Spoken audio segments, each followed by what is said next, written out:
Saudara Peggy Setiawan menjalani tes psikologi di Direktorat Reserse Kriminal Umum Polda Jawa Barat hari ini. Sementara kuasa hukum Peggy Setiawan mempertanyakan urgensi pemeriksaan psikologi.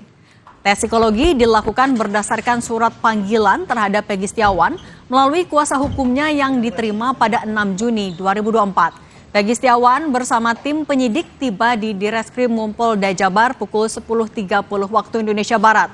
Peggy tak banyak bicara ke wartawan karena mengenakan masker hitam. Peggy Setiawan dijadwalkan melakukan tes psikologi 2 hari pada Sabtu dan Minggu.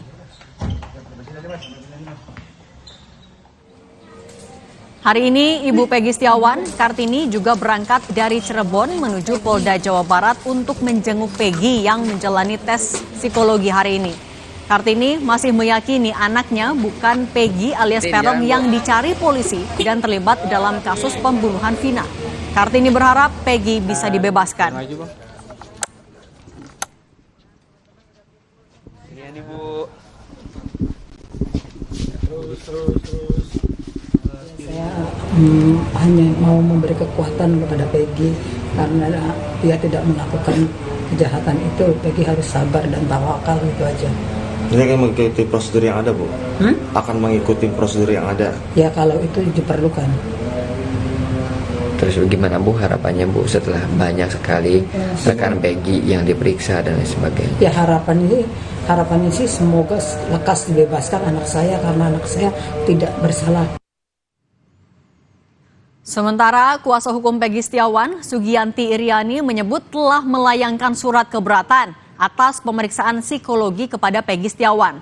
Sugianti berharap agar Polda Jawa Barat tidak mencari celah bila alat bukti kurang dan segera melepaskan Peggy Setiawan karena tidak terlibat dalam pembunuhan Vina dan Eki. Keberatan atas adanya tes psikologi ini, Ibu ingin bertanya kepada Polda Jabar urgensinya dari tes ini apa, dan memang ini adalah merupakan bagian dari penyidikan. Kalau memang tidak ada urgensinya, kenapa harus dilakukan tes? Kalau memang Polda Jabar merasa bukti-bukti untuk menetapkan Peggy sebagai tersangka adalah lemah, ya sudahlah, tolong dengan legowo, dengan ikhlas Peggy dilepaskan karena memang Peggy Setiawan bukanlah Peggy alias Peron.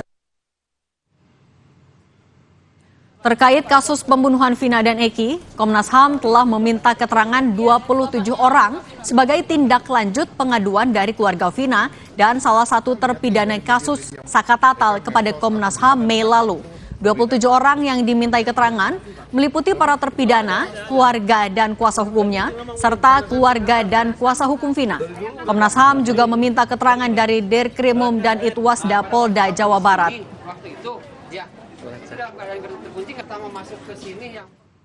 Melakukan permintaan keterangan terhadap 27 orang di wilayah Bandung dan Cirebon, antara lain para terpidana pembunuhan Eki dan Vina di Rutan Kelas 1 di Bandung dan Lembaga Pemasakan Kelas 2 Bandung, keluarga terpidana di Cirebon, kuasa hukum terpidana di Bandung dan Cirebon, keluarga Vina di Cirebon dan kuasa hukum Vina. Membuka nomor hotline untuk penanganan kasus Vina di Cirebon.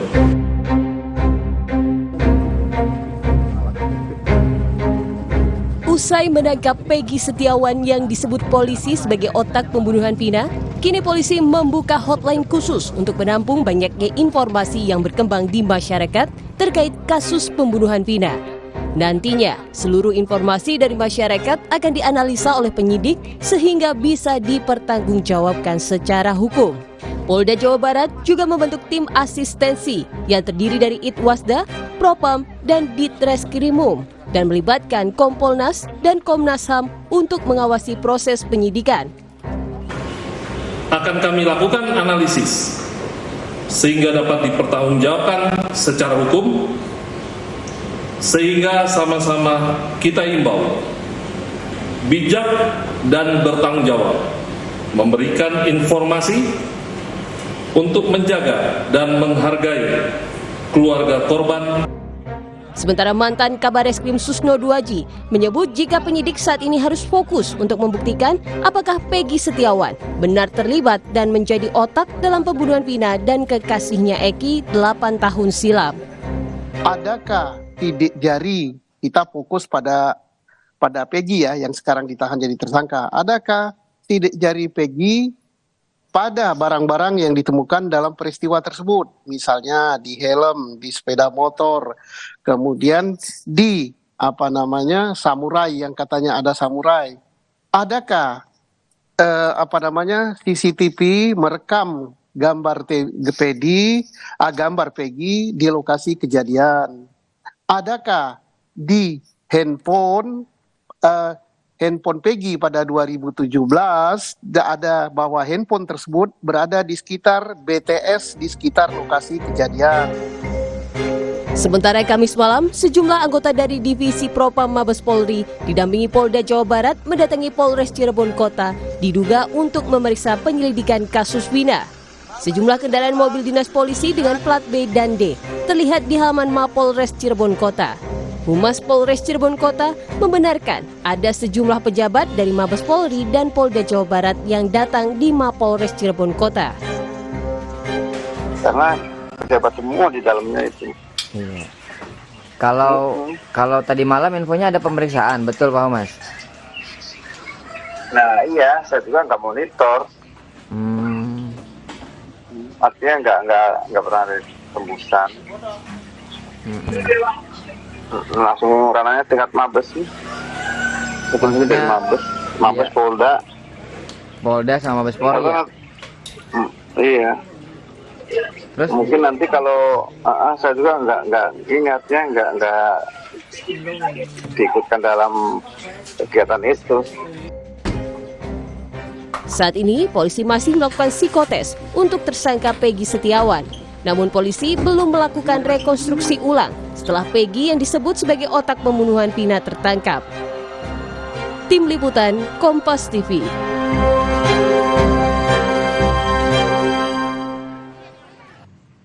Hari ini polisi memeriksa psikologi Peggy Setiawan di tengah keberatan yang diajukan oleh kuasa hukum Peggy Setiawan. Lantas, apakah urgensi dari pemeriksaan psikologi Peggy Setiawan? Apakah ini bisa membuktikan Peggy terlibat pembunuhan Vina atau tidak? Kita bahas dengan sejumlah narasumber yang sudah bergabung bersama kami. Ada kuasa hukum Peggy Setiawan, Tony RM, dan psikolog forensik Reza Indragiri. Selamat sore Mas Tony, Mas Reza. Selamat sore. Oke, Mas Tony, saya mau ke Anda dulu. Mas Tony, tadi kan mendampingi Peggy Setiawan dari pagi. Sudah selesaikah pemeriksaannya? Tadi apa saja yang diperiksa polisi? Mas Tony? Ya? Oke, Mas Tony, tadi mendampingi Peggy Setiawan melakukan pemeriksaan psikologi, apa saja yang diperiksa polisi? Ya, jadi tadi kami, Ibu Yanti juga, beberapa tim penasihat hukum, itu berada di ruangan, ada 3 orang psikolog, kemudian 1 kanit, ya, Pak Kompol Denny. Pertama, memang kami pertanyakan dulu apa urgensinya Peggy Setiawan ini dilakukan pemeriksaan psikologis, ya. Nah, kemudian Pak Kanit menjawab bahwa pemeriksaan psikologis Peggy Setiawan ini diperlukan agar jangan sampai salah tangkap, itu Bu, pada intinya. Jadi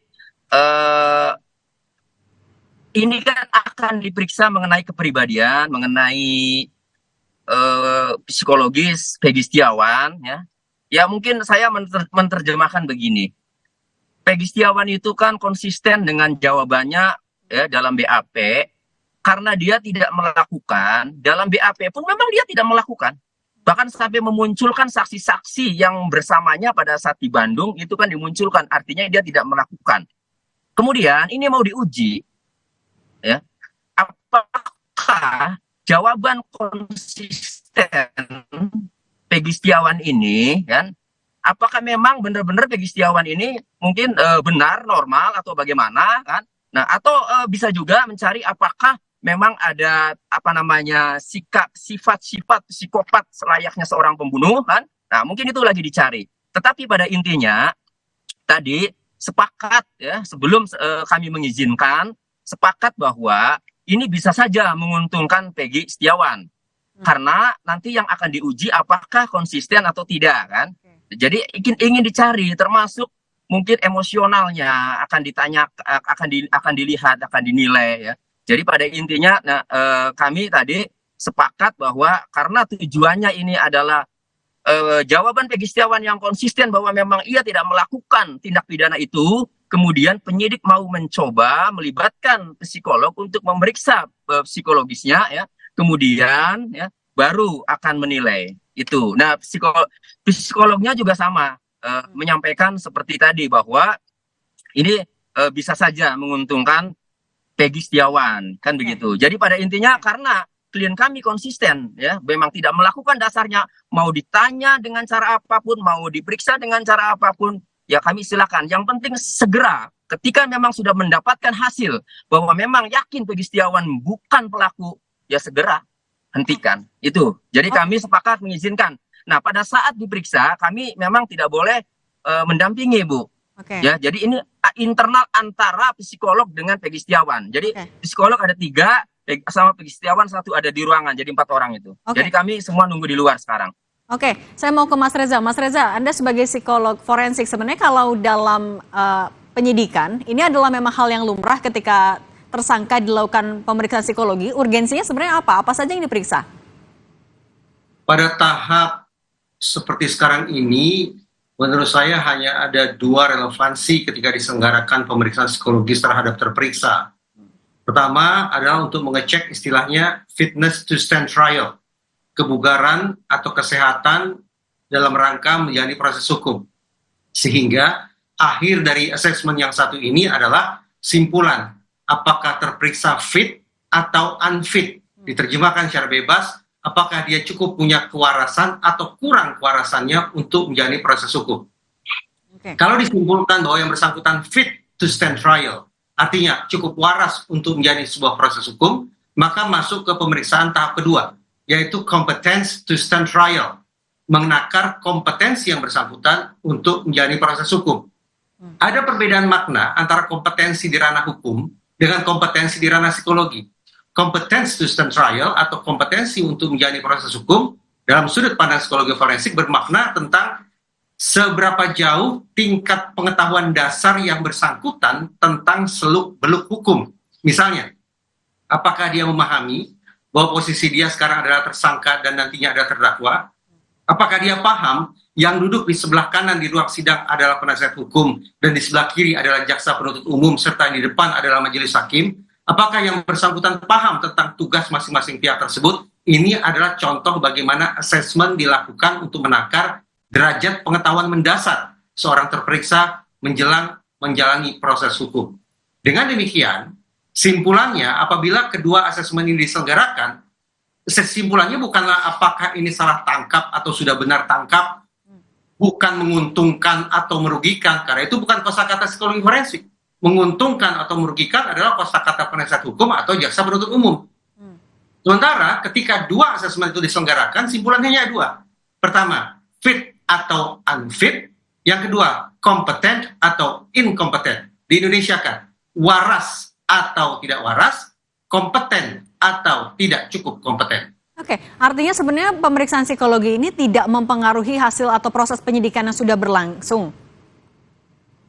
Justru saya pertanyakan, kalau misalnya PS sudah ditetapkan sebagai tersangka dan sudah menjalani pemeriksaan selama sekian lama, maka di mana gerangan urgensi untuk melakukan assessment dengan tujuan menakar fitness to stand trial?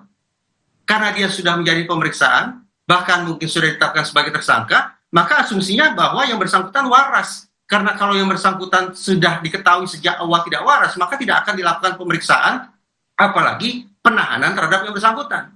Justru saya tidak tahu kemana gerangan tes psikologi itu akan diselenggarakan terhadap seorang terperiksa, dalam hal ini adalah seorang yang dianggap sebagai orang yang mengotaki bahkan melakukan aksi-aksi pidana yang berinisial PS tersebut.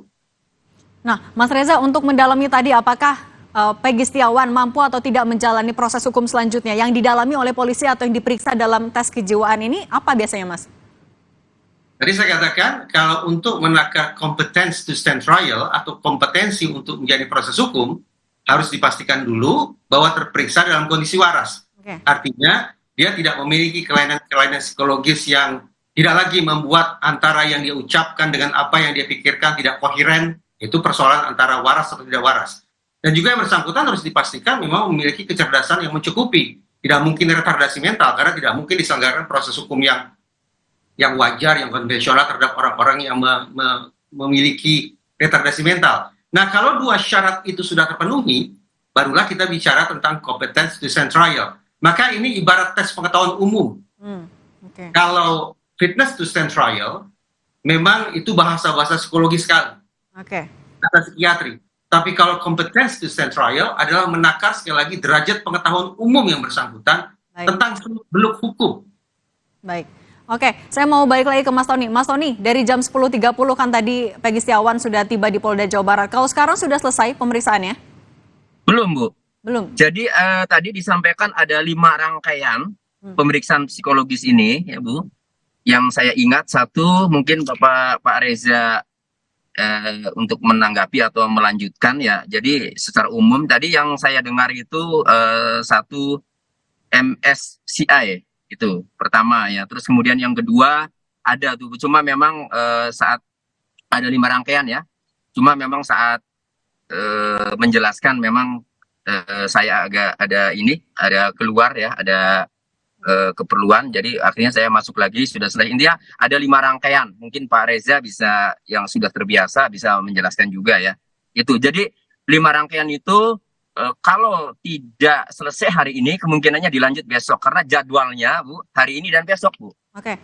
Jadwalnya itu. Mas Tony, jadi kemungkinan hari ini aja, mungkin sampai malam. Tapi yang dijadwalkan diperiksa hanya Peggy atau keluarga juga? Mengingat keluarga juga hadir di sana kan ya? Mas Tony?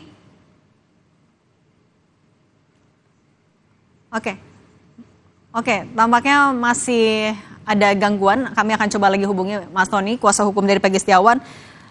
Mas Reza, tadi disampaikan ada 5 rangkaian dan dilakukan selama 2 hari. Tapi kalau dalam 2 hari ini memang butuh waktu sebanyak itukah? Dan apalagi dari pagi sampai malam, hari ini kemudian masih ada lagi besok, memang butuh waktu sebanyak itu? Kalau tadi disebut oleh Mas Tony, mohon maaf Bu, sinyalnya Bu. Lanjut, Mbak. Mas Reza. Kalau tadi disebut MMPI, maka saya bayangkan ini memang dikenakan serangkaian tes tentang kondisi kepribadian, termasuk kemungkinan adanya kondisi-kondisi klinis yang khas atau yang sebutlah yang tidak normal pada diri PS. MMPI sendiri memang sebuah instrumen dengan jumlah item yang sangat banyak, yang boleh jadi membutuhkan waktu tidak sebentar, lebih-lebih ketika terperiksa atau orang yang sedang dites tersebut butuh waktu, dia letih, dia sakit, dia cemas hebat, maka sudah sepatutnya tes dihentikan. Untuk apa? Untuk memastikan bahwa respon apapun yang diberikan oleh tersangka adalah respon yang sifatnya alami, yang tidak dibuat-buat, yang tidak mengandung faking bad ataupun faking good, berpura-pura buruk ataukah berpura-pura baik. Memang membutuhkan waktu yang panjang. Apalagi kalau kemudian MMPI disertai dengan metode-metode lainnya seperti wawancara atau observasi, butuh waktu yang panjang. Baik, saya mau balik lagi tadi Mas Tony boleh dilanjutkan. Kalau pemeriksaan psikologi ini memang hanya ditujukan untuk Peggy atau dari informasi yang Anda dapat terpidana lain juga atau bahkan keluarga Peggy, apakah dijadwalkan pemeriksaan keluarga orang tuanya Peggy?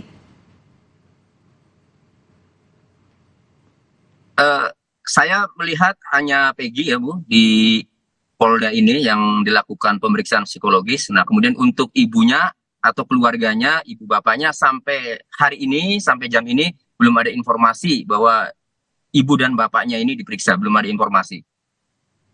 Artinya sejauh ini masih Peggy saja yang. Mas Tony, betul.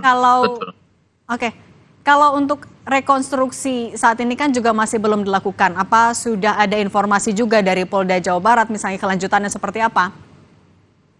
Ya, saya juga tadi ketemu dengan Pak Kanit menanyakan rekonstruksi juga karena teman-teman media sering menanyakan dan jawaban Pak Kanit masih sama, dari pimpinan, dari atas belum ada arahan, belum ada perintah untuk melakukan rekonstruksi, Bu.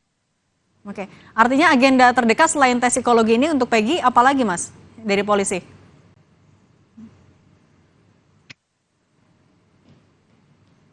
Mas Tony? Dengar suara dari studio Mas Tony? Iya. Oke, selain pemeriksaan Tidak dengar, diulang, Bu. Oke, selain pemeriksaan kejiwaan hari ini dan juga besok, agenda terdekat untuk Peggy dari polisi apalagi Mas?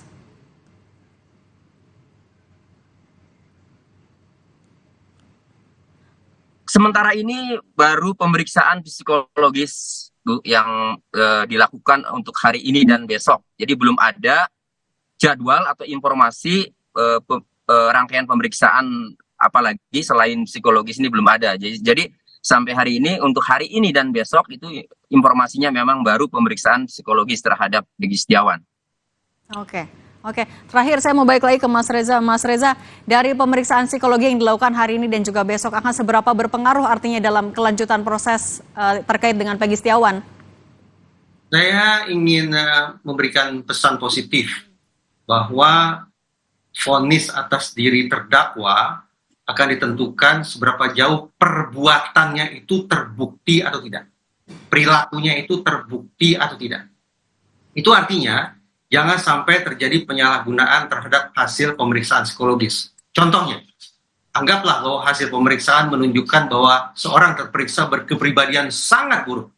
Tapi kalau ternyata dia tidak melakukan perbuatan pidana, maka jangan dia divonis bersalah berdasarkan hasil temuan psikologisnya. Demikian pula sebaliknya. Kalau berdasarkan hasil potret psikologis seorang terperiksa diketahui berkepribadian sangat baik, tapi kalau ternyata terbukti dia melakukan perbuatan pidana, maka jatuhlah vonis bersalah. Jadi kita proporsional kembali dalam menyikapi tes psikologi. Tes psikologi tidak memberikan informasi tentang perilaku seorang terdakwa dalam konteks terbukti atau tidak terbukti, tapi sebatas tentang kondisi kepribadian dan juga mungkin kondisi kecerdasannya. Yang mengingat, vonis hakim tidak ditentukan berdasarkan kepribadian dan kecerdasan, melainkan berdasarkan terbukti atau tidak terbukti perilaku pidananya. Oke, baik. Terima kasih Mas Reza Indragiri, psikolog forensik, dan juga Mas Tony RM, kuasa hukum Peggy. Terima kasih sudah berbagi untuk Kompas Petang. Sehat selalu. Ya, terima kasih, Bu.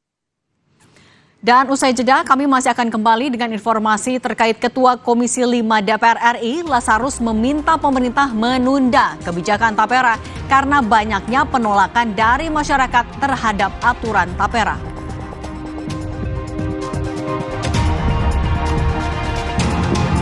Disorot usai dilaporkan ke MKD, Ketua MPR RI Bambang Susatyo nyatakan tidak ada pernyataan sepakat soal Presiden dipilih MPR lagi atas amandemen Undang-Undang Dasar 1945.